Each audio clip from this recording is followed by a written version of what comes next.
Joining me in the studio this week here in London, Destination Calcio senior writer Dan Cancian. No Emmett Gates. Well, he hasn't copped a red card this week. He's just off. He's away. I just got back from Rome, and we're going to go straight into the Derby della Capitale. Let's do it. Massive one. Rome is a city that stops. Italy is a nation that stops for all the derbies, but Rome is a city that really stops. It's divided into two halves on Derby Day. And we've just put out a piece on the Derby della Capitale, the Rome derby captured in 7 images. Dan, have you been through that piece? I have indeed. I must admit that I was very jealous of you being there at the Olimpico for the derby. The Derby della Capitale has always been on my one of those bucket list games. I've been to the Olimpico to watch both Lazio and Roma, but I've never been there for the derby. And it looked an absolute picture on watching on TV. You know, as you said, one half is blue and white, the other bit is red and yellow. Yeah, technically a Lazio home match. We'll go into the piece itself and the Lazio Tifo. Everyone's talking about that. It's absolutely stunning. We haven't seen any of the Tifos at this kind of level in the Milan derby at all. The Rome derby delivered. Beautiful stuff. Oh, it was stunning. I mean, it's so different when you can see a proper Tifo. As you said, the Milan derby. We were deprived of that because the boat curvas are under investigation from the local prosecutor in Milan, which means they don't have access to the funds they would normally use. But luckily, the Lazio and Roma fans do. Yeah, they did, and it was superb. I mean, I have to admit, like, I'm always fascinated by the thought that goes into it, because it's not something you come up with and you scribble on a piece of paper, or maybe it is. I don't know. I'm someone who can barely. I think it's definitely a collective process where they ask for ideas. Looking at that Lazio one, you've got the Castel San Angelo on the Curva Nord there, which is where the Lazio ultras are. That's their home whenever they go to the Olimpico. Then going around, there's other Roma city icons. The Colosseum is unmistakable. Yeah, of course. Then you've got the Roman Forum as well, and then they've draped it in that sky blue sky. That's the color of Lazio over to Rome. Signify that Lazio always shines above Roma. They're basically Rome exists, and it's because of the blue sky above it. And there's different narratives to this particular Tifo, but it's one of those things in Calcio football fan culture that we love to see. We need to see more of. Everyone's talking about that, and the Lazio ultras singing "Vola Lazio Vola" there was something to remember.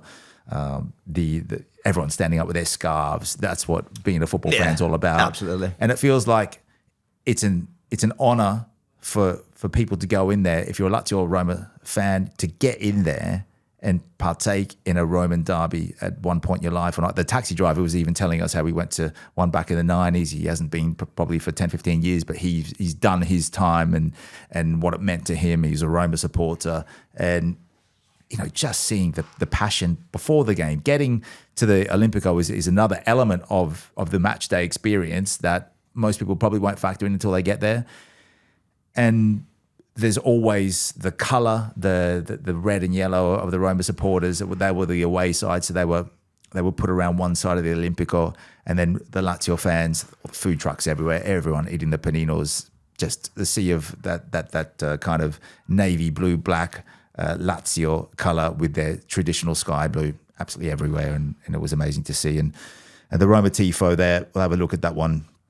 That is the tribute to Agostino Di Bartolome, remembered for his 237 Serie A matches. Yeah, captain of the 1983 Scudetto winning team. Yeah, and never played for Italy. Was one of the players that many pundits rated as one of the best players to never play for Italy. I mean, that in itself was. It's difficult to pick between the two, but I did love the sort of shirt dotted around the main Tifo to represent the great Roma players of yesteryears. And we saw that in a derby about 10 years ago as well, with when Totti scored his last couple of goals for the club in a derby. We'll get to that eventually, but. That was draped over about 50 rows in the Curva Sud, the southern stand there at the Curva is because it's curved, obviously. Yeah, with that, the amazing thing about the Tifo when you think about it is that I've always wondered if you are part of it, you don't actually get to see what you're doing. You're contributing to something special that everyone is going to be talking about for weeks. but you don't actually get to see it because you're probably holding a placard or be at one of the flags. Yeah. And it's a strange dynamic, isn't it? Because you're contributing to something everyone in the city, everyone on social media, everyone on TV is going to be talking about, and you don't actually get to see it for yourself. It's a process of faith. It's a procession. It is, yeah. And it's a religion to these people. And you could see the Una Città, Una Maglia, the banner that read at the bottom, which means the one city, one shirt. That curva there, there's maybe for some people on the telly, they couldn't see just how many Roma supporters there were. It's not a situation where they're forced to turn up and just, with 5,000 supporters, they still get a big chunk. Probably about a third of the stadium goes to the Roma fans, 2/3 to Lazio. They were the most vocal, the Lazio supporters, but also Roma really putting in there, especially when the goals went in. Another memorable occasion and 2 good goals, really good game. Yeah. And there's been so many good games over the years. There's the final minutes of Claudio Ranieri as well. We'll get to that. And also the 2 goals, good. We've got some stuff on social media as well. Go and check those out, TikTok and Instagram and Twitter. The scoreboard at the end, 1-1. This is the end of that Derby della Capitale. 7 images from the Rome derby. Let's go to some of the social comments, actually, on the Roma celebrations. Samu says, sempre stati i migliori on TikTok, which as a Roma fan, he's saying that he thinks the Roma fans were better than Lazio on the night. I guess he's always going to be maybe a little bit of bias there. I suppose there's a tiny bit of bias there, but no, listen, I mean, it's hard to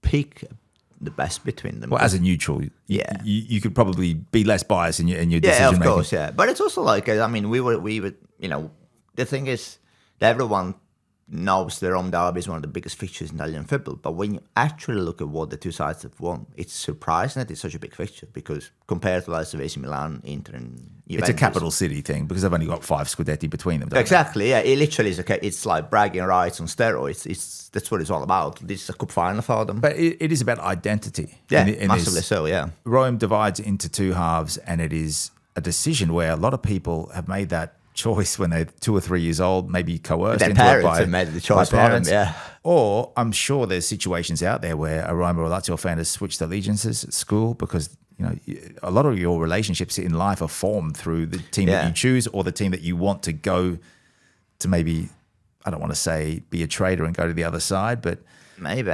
to do that in a city like Rome, it's probably the hardest out of any city to do it in because I know Milan supporters that have switched from Inter and Milan. Yeah, I remember being visiting Rome years ago and someone telling me that like Rome is different in the sense like if you go to Milan, there may be areas where there are more AC Milan fans than Inter Milans, but it's roughly like 50-50 were pretty much throughout the city.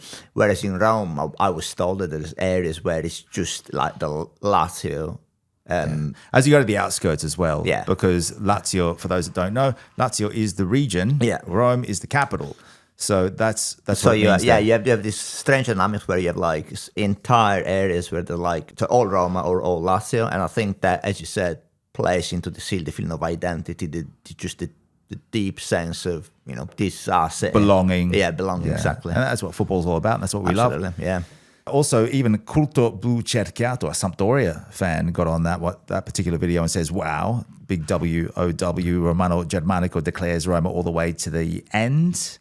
Good turnaround for them this season. It's not a bitter end, which is good. Raul on TikTok, Frana la Nord. The North is collapsing. He's talking about the Lazio supporters and what they brought, the energy, the excitement. They just never stopped. The flags start waving an hour before kickoff, and they only stop for the Tifos to come in. Yeah, it is a synchronized sport, the Tifos. Yeah, it is. And waving those flags must not be easy because I would assume they weigh a fair bit. Well, the waving the flag is one thing. Yeah. So there's a lot of calorie burn there. But the Tifo, when that goes up, that is everyone synchronized at the same time. Bang, you flip it over. Yeah. And they hold it there for a good 5-10 minutes. And of course, they cannot rehearse it ahead of time because they'll be, Let's be honest. Italy as a nation doesn't rehearse much.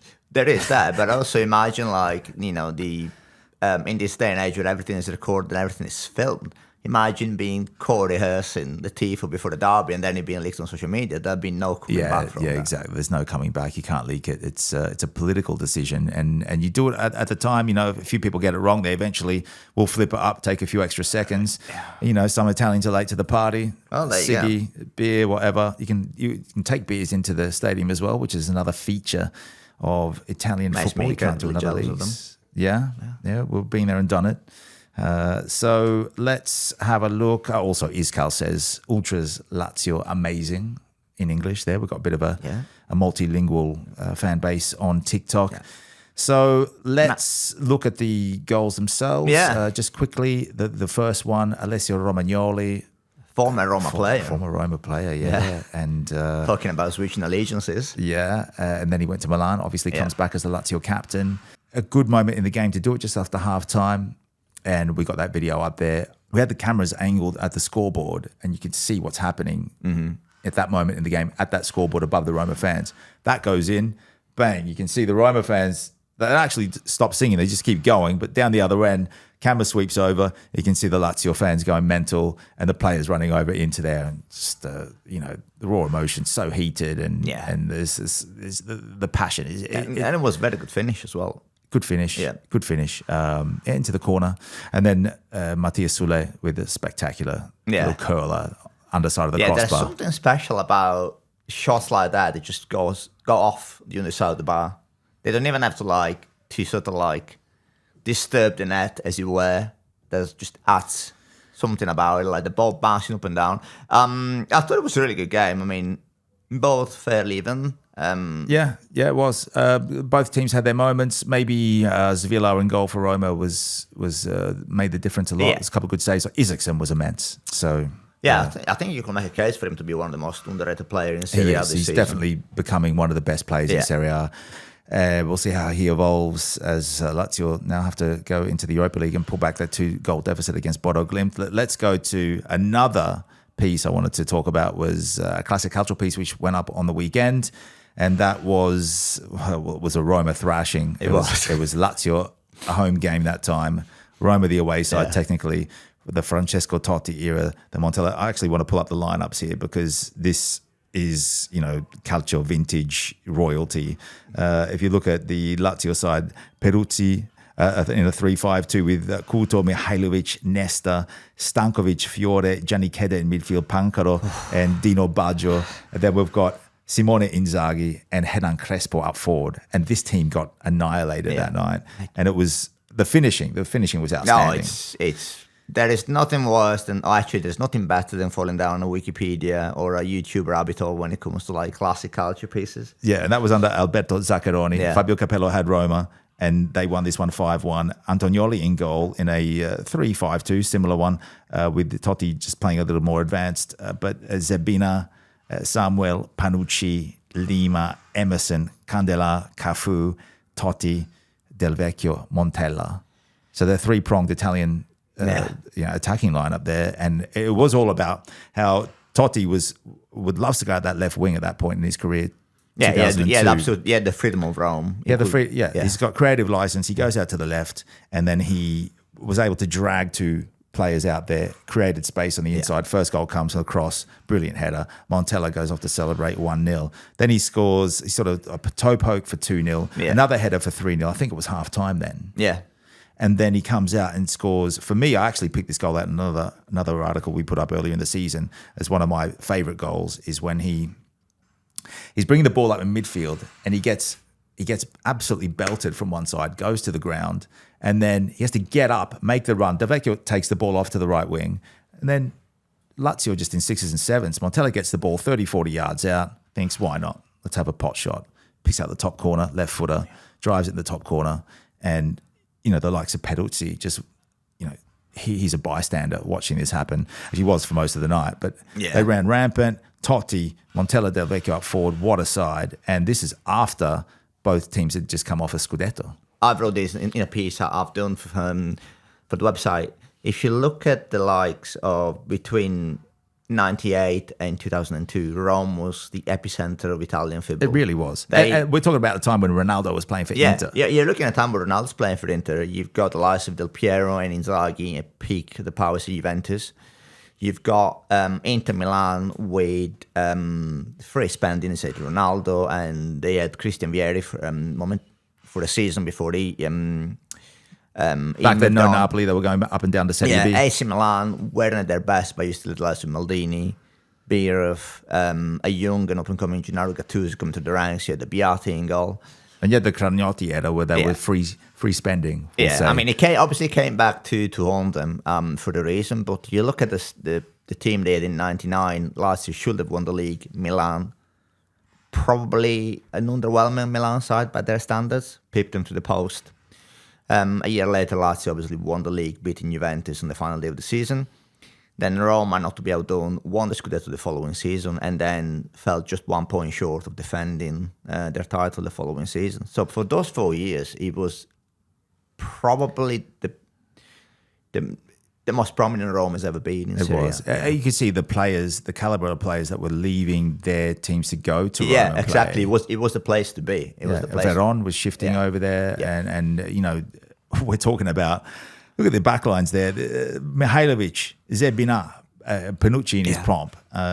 Walter Samuel. Yeah. So as part of the research, I went and looked at Derby from November 98. So this is a different piece now. Yeah. 6 of the best derbies in history, also on destinationculture.com.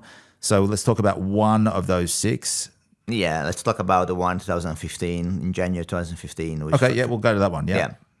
The Francesco Totti's last season with Roma. And, I do mention in the piece that now we are used to sort of like the last dance kind of style of documentaries where there is a romantic finale, a romantic finish to a career, to a season. But the truth is obviously that things don't work like that. Careers end, they peter out. They seldom end in a blaze of glory. But Totti managed to get Roma to the Champions League in his final season. And they did so by beating Lazio 2-1 on the penultimate day of the season. He played 60 minutes and was substituted.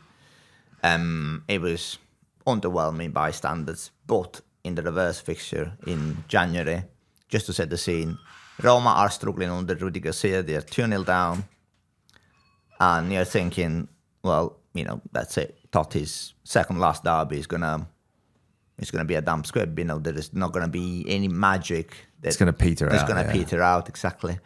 And then early in the second half, Kevin Strootman has a cross from the left, and Totti is there just to stab the ball home. And if you look at the videos on YouTube, there is a video where the commentary comes from a Rome-based radio. Now, we should explain that in Italy, the way games are broadcast is a word unto its own. It's a fan commenting. Yeah, so you'll have the games on Sky Italy or the equivalent back then, and then you'll have local radios that cater exclusively to a certain club where you have broadcaster. Yeah, I was sat next to the Lazio ones on Sunday night. And the broadcaster in question, whose name I think is Carlo Zampa, and then he went on to become the stadium announcer at the Olimpico, I believe. He sounds like he's attending a funeral when Lazio scored the second. By the time Totti stabs the ball off to make it 2-1, he simply says, "Until we have Francesco, we have hope." And then 20 minutes later, there is a cross that comes in from the left, and Totti by now is 38. He's no longer the player who split defenses like just by more of a finisher. It was more of a finisher. He couldn't just split defenses by outrunning players or by even dribbling past them. But it sort of just looks at the man that is marking him, and he just peels away to the back post just enough to scissors kick the ball in the back of the net. And the moment he scores, you're thinking, wow, this is a phenomenal goal. But then the celebration takes over, and the celebration is arguably more iconic than the goal itself, because he runs under the Curva Sud, and he grabs a phone off one of the stewards, and he takes a selfie with the fans behind him. And obviously Totti has made a career of incredible celebration in the Rome derby. He famously had a shirt which suggested that he was a laxative to Lazio fan, to be to be blunt. And there was another time where he scored and he revealed a shirt that simply said, "You're the only one for me." And there was a debate whether it was a message to his girlfriend at the time or to the Roma fans. And he said, "Oh, this is for the Roma fans, of course. They are the only one for me, my only true love."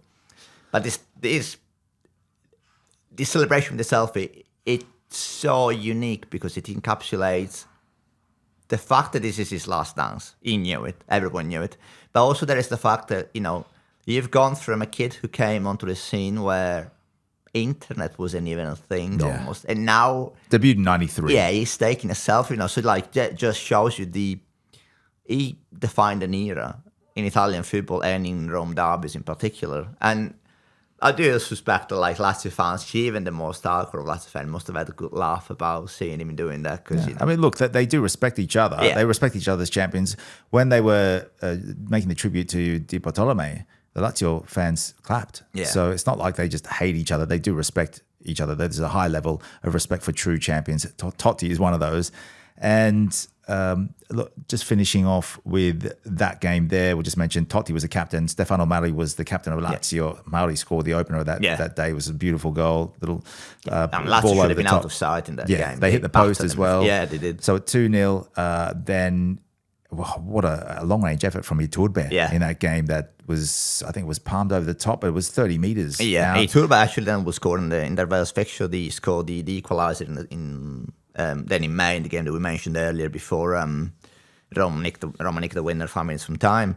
I mean, it wasn't, when you go back to what you were saying about the 4 years across the turn of the millennium, that was a different standard of football, different players. So many champions in that. But as it was starting to dilute at this stage in 2015, there were banter years at Milan and Inter before that. Yeah. But again, Roma, for a lot of that period between 2005, the Spalletti era when he took over, they were the second best team for a long time after Juventus's decline. And that should be also, not made lightly of. I wanted to say also, as his last goal in a derby, would go on to retire in 2017, I believe, or it was a bit before that, 2016.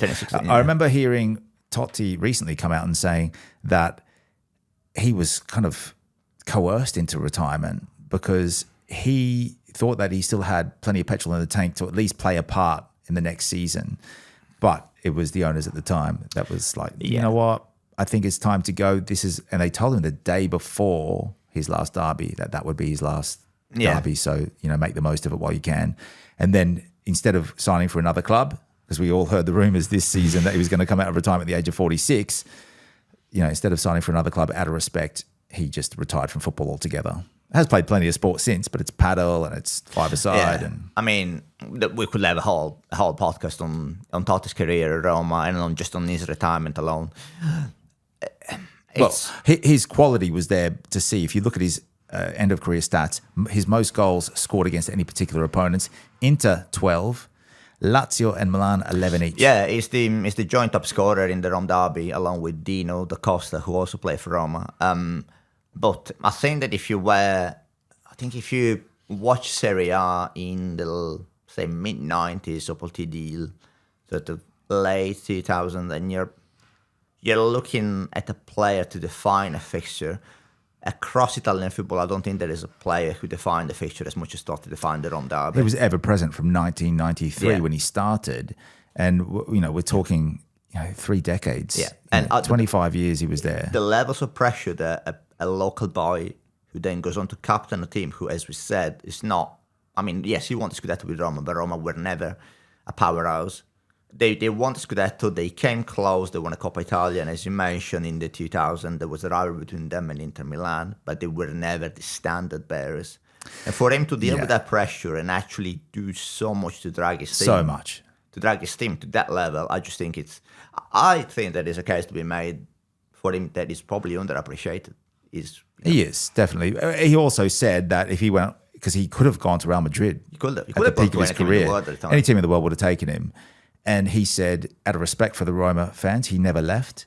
And he also said recently that, I'm not sure if you've seen this on social media, but he says, well, of course Messi won all these Ballon d'Ors at Barcelona, but would he have won one at Roma? So because there was also that argument that, well, you've never won a Ballon d'Or, pal. Yeah. And I don't think, well, there's a lot of players, if they played for smaller clubs or for clubs that were not as successful, because we all know there's a prerequisite to win a Ballon d'Or. You have to win a Champions League or a World Cup, and it has to be in that year. And Roma could never quite get there with the Scudetto. I mean, I think apart from that one season. I think he'll happily trade 10 Ballon d'Ors to win one Scudetto with Roma. You know, but we all know one Scudetto with Roma or a Napoli is worth 10. But it's still the famously said that winning a Scudetto with Fiorentina would have been worth 10 Scudettos anywhere else. And I think, ironically, then you won the Scudetto with Totti in Rome. But I think it would have been the same for Totti. I think Totti won league title with Roma. It's his own legacy right there. It's a legacy and a half. We'll finish up with Claudio Ranieri, unbeaten legacy as well. Yeah, another Roman who knows Rome and Roma more than anybody else. He's a global Roman. He left and he's won things at other clubs. He's been around different leagues, France and England and so on. So he's one of those coaches that's revered across the planet. Yeah, I think it's the sort. And again, going back to what you were saying about the mutual, if somewhat hidden respect between Lazio and Roma, I don't think you can begrudge Ranieri anything. He's one of those managers who have always defined an era of Italian football. Again, an era that was perhaps not as entertaining from a media standpoint as the rent-a-quote managers that we've had ever since. But look, he's done a tremendous job at Roma this season. You know, at the start of the season, picked them up when they were down, and that's the main thing. You bring in that kind of person to come in and at least just steer the ship to safety. He's done well beyond what he was supposed to. Yeah. And they are in contention for Europa League. If you want to read more, go to destinationcalcio.com. Also, I mean, this kind of stuff coming out of Italy these days, that is the headline. Yesterday, I picked this up at Fiumicino Airport, Corriere dello Sport. It's not just the Gazzetta dello Sport that we read. So hopefully we'll have some more newspaper features for you. But that basically translates to what's Dan? An orgy. An orgy, yes. And it was about the melees and just how it got a bit spicy in there as well. So that is we'll say the sensationalist headlines that come out of Italy that we don't usually see in England or the US, at least for football. But Ranieri, Totti, the Derby della Capitale is just an occasion not to be missed. Yeah. Make sure that you add it to the bucket list. Tickets not so easy to come by. But Stadio Olimpico, Rome, the capital of football, at least for this week. Yeah. We should mention, actually, that this derby is the last derby that will be played at night. Yeah, good point, yeah. For a good while, because there were, they said, melees, incidents outside them. There were a few. I saw a couple myself, but they weren't too serious. But in these newspapers, they've covered it quite extensively. Also, like I said, the little sport, we won't cover it on Destination Calcio. No, we won't. But just in case, I mean, I suppose that for the listeners who are looking to travel to Rome, having the derby in the afternoon means then you got more time to go out for an dinner. And dinner. Yeah, perfect. That's what they need to do, I think, because they have had a few at 6 p.m. We'll leave it there, guys. The Derby della Capitale. Go to destinationcalcio.com. Check out our socials, Insta, TikTok, and Facebook and Twitter as well. And get involved, get engaged. We'll leave it there.